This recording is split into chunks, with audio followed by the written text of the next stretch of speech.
Good evening. I have to do a stand and talk to this evening because between my cases and sort of protecting the animals against the cold winds that they expect tomorrow, we had to do some chores. So I'm glad that I could join you at all. Um, some of you who are math nuts may notice that tomorrow is Pi Day, P-I, because of that miraculous little number that is so handy in math, pi, 3.14 dot dot dot dot. And tomorrow's March 14th. But the other day that we may be interested in is March 15th, the Ides of March, which were particularly important for Julius Caesar. And as he was a dictator, why not consider the wannabe possibilities of Trump being indicted on March the 15th, the Ides of March? It's something good to think about. It's something to hope for. It shows, well, unusual courage among prosecutors if anything does happen, and that's why we'll just sort of wait and see. The grand jury in Manhattan today heard the testimony of Michael Cohen. We only know this because they told us that he was going in and testifying. We don't know what he said, although from all the past public and other appearances and the discussion of his case and the fact that he was prosecuted and Trump was mentioned in the prosecution, identified as part of this prosecution, you would wonder why my old office, the Southern District of New York, didn't get off its ass and do something about the case. But they didn't, which makes me think Main Justice, both under the sledgehammer days of Barr and under the new sleepy way of doing things under Garland, have led us to this position where the feds are not doing their job. Not in the U.S. Attorney's Office in the Southern District of New York, not in so-called Maine Just Us, and they're just sort of standing on their heels, standing back, not doing anything. So we wait on a daily basis to see if Bragg, instead of teasing us and promising us, is actually going to do anything against Trump. There are a couple of other things, and you have to lay this to the Biden administration. I am a genetic Democrat, have been my whole life, but I don't think being a Democrat and being loyal means that you don't call out your friends and encourage them to do the right thing when they're not acting. Biden, tell your attorney general to get off his ass and indict Mr. Trump. Do not drag this out until they're having debates in the Republican Party in August and say, we really can't be involved now. He's a candidate for president. Yeah, he's been a candidate for president since he tried to overthrow the government, which is what that was about. So enough of that.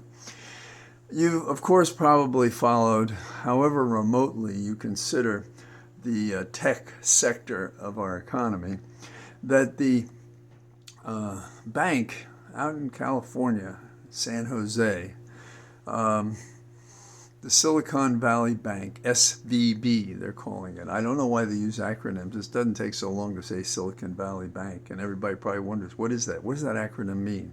And I think sometimes that mass media does this to confuse and confound what is really going on.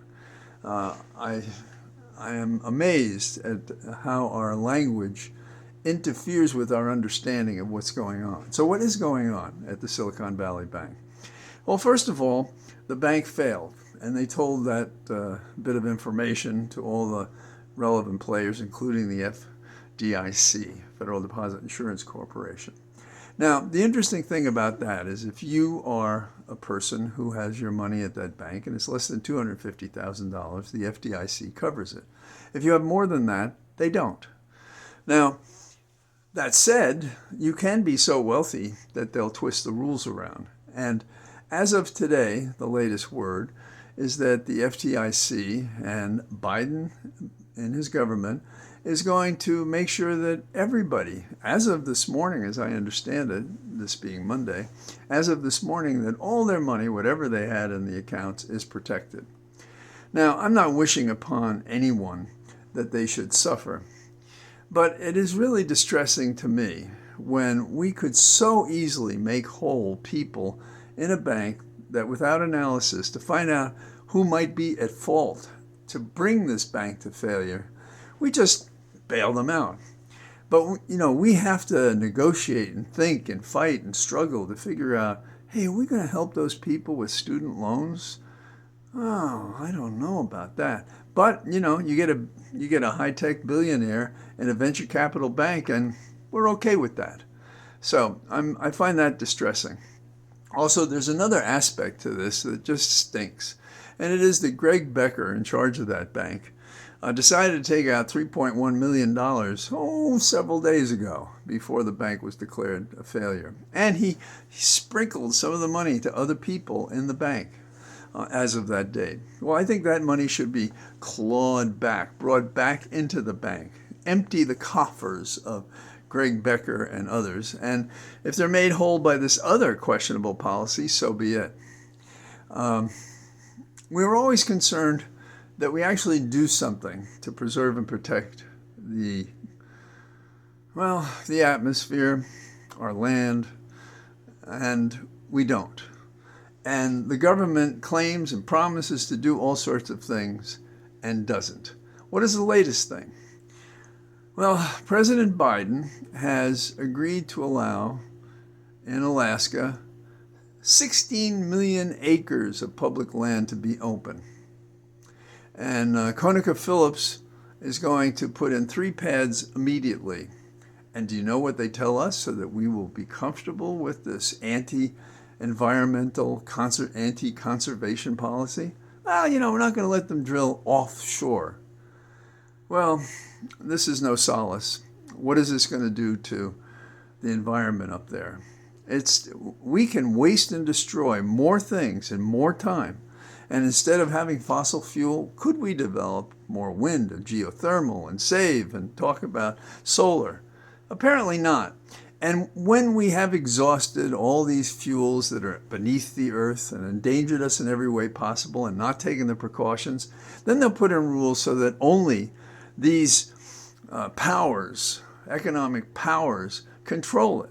You won't be able to independently put, say, solar panels on the roof of your home and not have to pay your local power supplier any money. So that's one thing that's really upsetting. Out in Arkansas, there's another interesting one. I am personally against charter schools. It's been a long time since I taught high school, and I taught it at a private school. And they didn't expect, nor did they get any funds from the government, and they shouldn't have. But they weren't religious either. But charter schools have always been, it seems to me, a way to avoid having your children in a school with those other kids. And it's a means of discrimination, in my opinion. And even when it's not that, it compromises the public school system, which is so critical for so many people who do not have the levers, if you will, to access an education that's comparable. Now, I did go to a parochial school, and I had an energy and an interest in study. And it was drilled into me that the reason we had what they call release time was so that kids whose families were not religious, or whose families were religious but were in a public school system, could come to our school, St. Thomas Aquinas at one point, St. Pius is at another, and they could have religious instruction in this religious school. Well, I was too young to know anything about that, but we did, ironically, have lessons on the Bible. And the particular one told me by a nun from Ireland, no doubt, the Dominican nuns, what she said was that render unto Caesar the things that are Caesar and unto God the things that are God's. In other words, we don't establish with the support of the government a religion. And Catholics, when I was a kid, were closer to the discrimination and prosecution and were sensitive to this fact that if other religions were established by the government, that the Roman Catholics would come up short. Now, I never have invested in this very much, but I think whether you look at the Bible or you look at Thomas Jefferson or you see the history of what terrible things these charter schools can cause by their discrimination, preferring those who are religious, I think that's a good argument against them. I have no objection to parents who can send and afford to send their children to private school. Do it. My parents really couldn't, but in those days, if my dad and mom put a little yellow envelope at the time offerings were made in the course of every mass you went to, they kept records of that because you put it in an envelope and you put your name and address on it and so forth. And that was one of the tickets of admission. Now, after I was admitted to the parochial school, the nuns came to me and told me that my dad didn't go to Mass on Sunday, which he did not. And they told me he was going to go to hell if he didn't go to Mass. And so one day, over dinner, I told my dad what the nuns had told me. And my dad had a very strong fella, and I'm talking about his will. But he listened to me, in retrospect, one might say lovingly, as I told him he was going to hell, because that's what the nuns told me. And his answer was, John, we all worship in our own way. And I think for him that was more true than it is for me. That is to say that I don't believe I worship, although I do recognize, acknowledge, and care as a humanist for men, women, children, animals, etc. The ethics of my belief are founded often in Seneca and other Stoics, and those beliefs have been incorporated actually in the Roman Catholic Church, which shows some wisdom in the Church. But since the Church has become a place to discriminate and hate, and not necessarily the Roman Catholic Church, or to remain silent in the face of churches that are that way, I think it's important that we be very careful about charter schools, both as they affect the public schools, and in addition, if they're going to become religious, because then they become an unconstitutional extension of the establishment of religion in America, which is not permissible. Those of us who are concerned about freedom of the speech and thought and so forth, I think we should watch the fights over Article 230, which are what we may do to compromise social media, and the government's interested in that because they want to control what we hear and think. That's what they're really about. And, are we going to take our chances with those who own and run social media? Well, maybe better the devil you know than the most powerful government, central government, that would mimic the dystopic errors that are found and extensively discussed in 1984 by Orwell. Aristotle had a section about this, and he was concerned about the music the young people had. So he thought religion was helpful to organize and take care of what otherwise would be a societal problem. And Orwell, of course, realized and said in his 1984 that if you remove the words that one people use to communicate with one another, then maybe they don't think it either. There's a famous scene in 1984 in the book and played in movies that after the fact have circulated among us, and one of them is to say 2 + 2 = 5. And when you can get a person to say that, that's it. They're controlled. They're done. Now, so here we are on close to Pi Day, March 14th, and close to the Ides of March, when wouldn't it just be ducky if Trump were indicted on that day? And I would be so glad to say that I was wrong about Bragg, that he wasn't a cowardly individual who would never indict Trump. I haven't said it exactly that way, but look at the prosecutors up and down the East Coast, including my old office in New York, that is not prosecuting the federal case that they made against our boy Michael Cohen, the lawyer for Trump, and they have to prosecute it in a state court by a local county DA. Wrong.